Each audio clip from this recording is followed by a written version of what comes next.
Nasubukan na ba ninyo magluto ng sinigang na bayabas o bulang lang sa Kapampangan na hindi pork o isda? Okay, samahan niyo ako, magluluto tayo ng sinigang sa bayabas na ribs ng baka. So ngayon ang una kong gagawin, dahil yung baka dito hindi katulad ng baka dyan sa Pilipinas, pakukuluan ko muna yung aking baka. So ito yung mga ribs natin from Costco.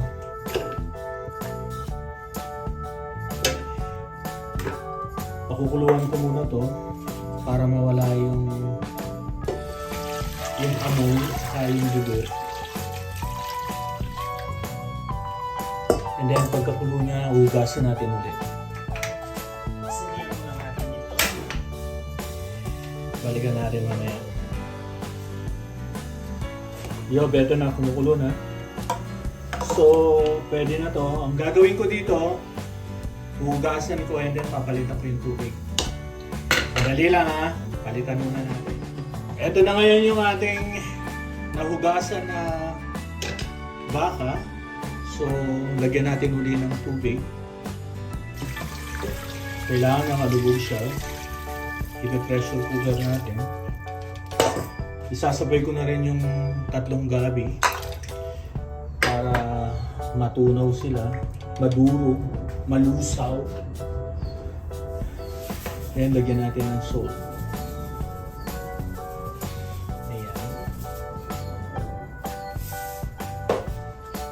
Tapos, ating tatakpan. So, yung ating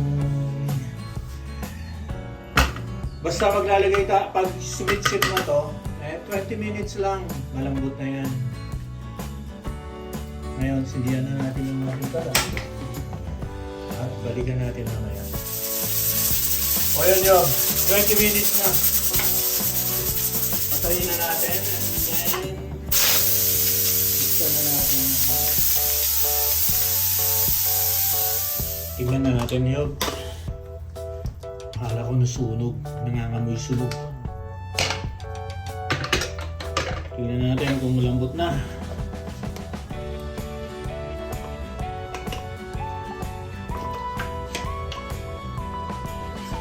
Okay, malambot na. Ngayon, ito yung ating bayabas. Binalatan ko na yan at saka tiniwa. Ngayon, pakukuluan natin, dagdagan natin ang konting sabaw. Kailangan lumubog sila. At ating pakuluin. Pakuluan, ay.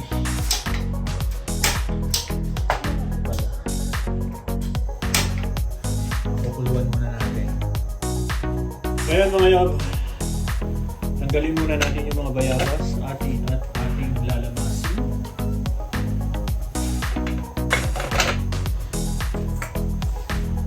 Malambot na ang mga to.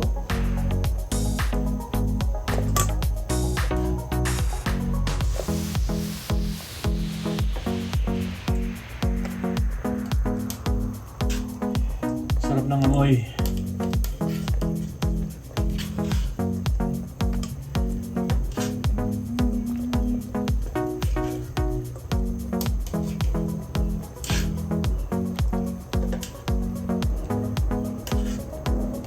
Dami. Mura lang kasi ang bayabas ngayon sa Costco. $6. Pwede na. So ngayon, lalamasin muna natin yun. Tapos ibabalik natin. Ngayon, yun, sasalain na natin itong ating dinurog na bayabas. Ito, ako sinasala ko eh. Ngayon, kung kayo gusto nyo isali lahat, okay naman. Pwede naman. Kaya lang kasi ako, ayoko kasi yung may nakakain akong buto ng bayabas.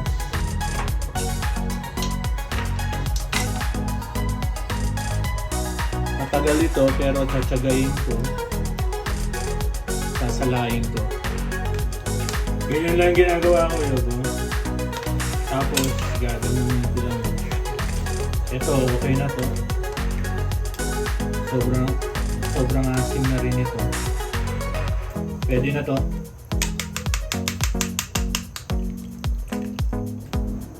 Tingnan yung kalapot liyog.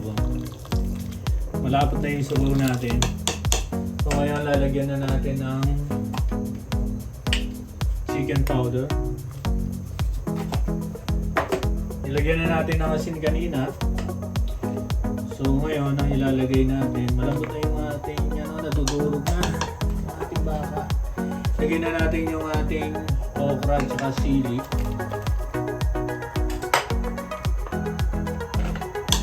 Takpan.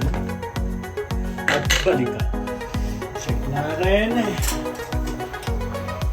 Tapos tikman muna natin ha.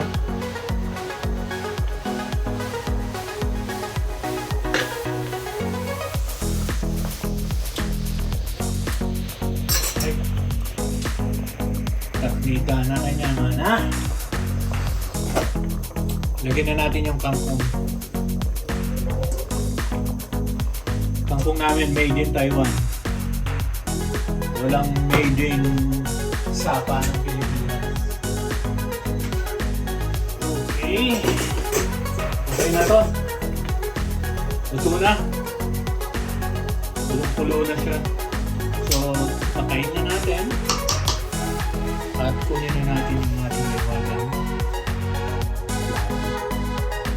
Halukayin natin yung ating baka.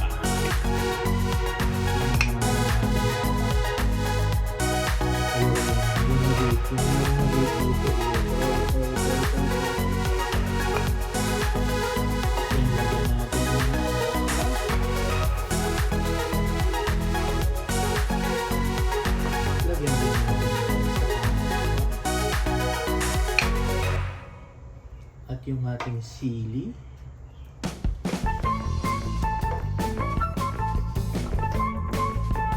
Kangkong. Okay, sabaw. Okay, ito na yung ating finished product, yung ating sinigang sa bayabas na ribs. Hanggang sa muli, salamat sa pagsubaybay. Thank you so much. Bye for now.